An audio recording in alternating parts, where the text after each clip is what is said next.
Hello, everyone. I hope you all are safe and sound and happy. I am once again here. आपके साथ एक छोटी सी story लेके आया हूँ आपके साथ शेयर करने के लिए।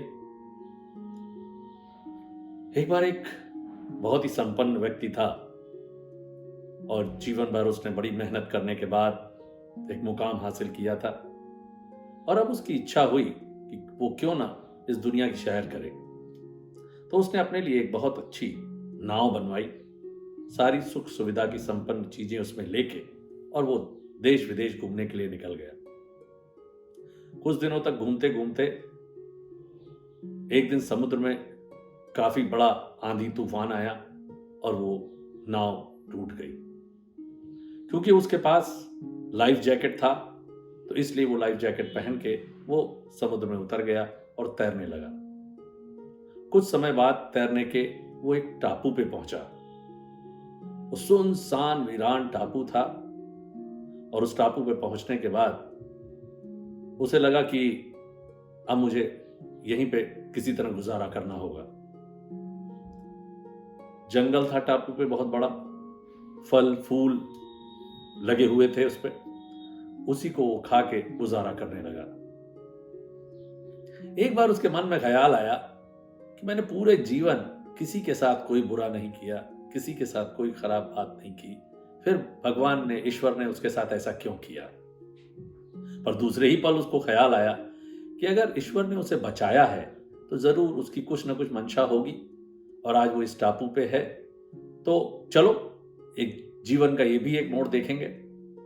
और वो उसी टापू पे रहने लगा और टापू पे वो जंगल से फल फूल तोड़ के खा लेता था, पेट भर लेता था, अपना समय गुजरने लगा।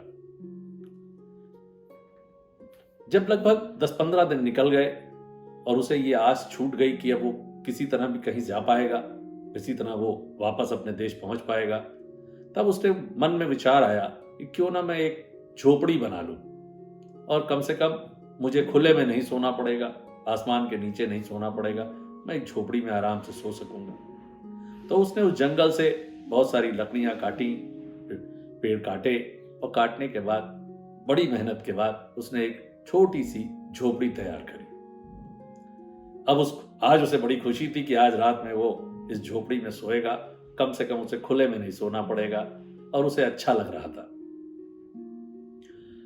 अब रात हुई, अचानक मौसम बदला और मौसम बदलने के बाद बिजली कड़कने लगी और कुछ समय बाद दुर्भाग्यवश बिजली उसकी उसी झोपड़ी पे गिरी और झोपड़ी में आग लग गई।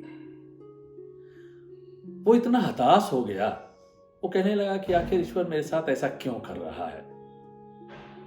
और इसी कश्मकश में रात गुजर गई, झोपड़ी जल गई, धुआं उठा और झोपड़ी जल के खाक हो गई। वो अपना माथा पकड़े तट के किनारे रोने लग गया और उसने मन ही मन कहा, हे ईश्वर, ऐसा आखिर क्यों हुआ, मेरे से क्या तेरी ऐसी दुश्मनी जो तूने मेरी एक झोपड़ी भी जला दी।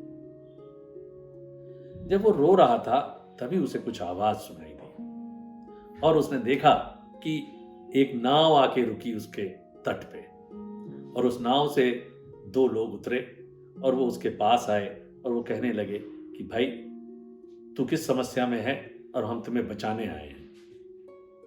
अगर ये झोपड़ी जो तूने अपनी जला दी और जला के इसका धुआं जो उठा उसको हमने दूर से देखा और दूर से देखने के बाद हमें लगा कि इस टापू पे कोई मदद के लिए पुकार रहा है और हम यहां आ गए तुझे बचाने के लिए।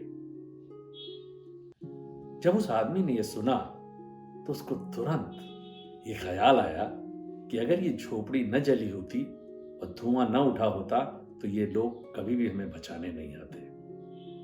और दूसरे ही पल उसने ईश्वर को याद किया और उसने कहा, हे प्रभु, क्या लीला है आपकी। मैं आपको कोस रहा था क्योंकि मेरी ये झोपड़ी जल गई थी, पर सच बात यह थी कि आपको हमारा ख्याल था और आप हर पल हमारी मदद कर रहे हो।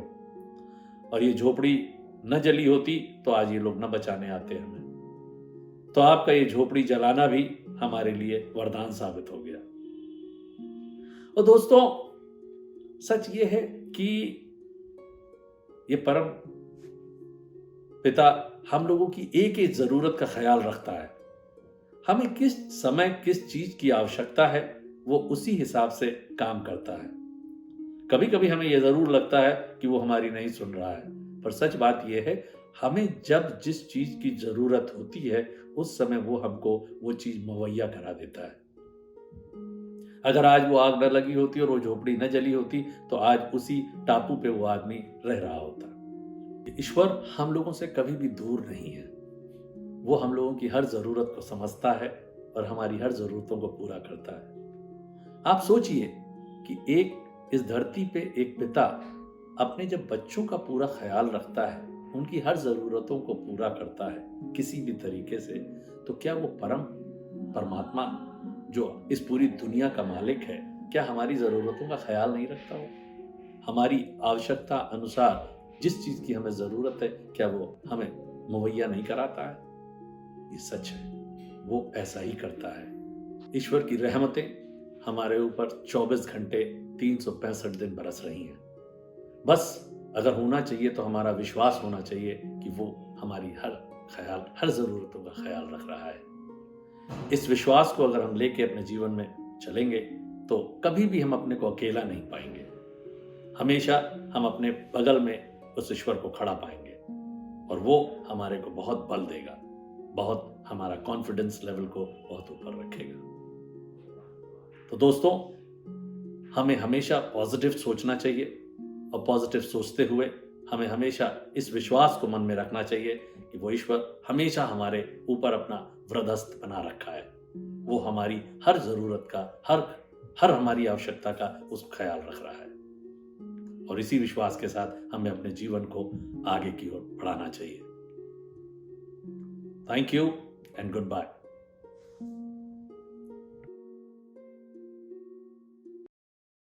To always get an update, hit the subscribe button and press the bell icon.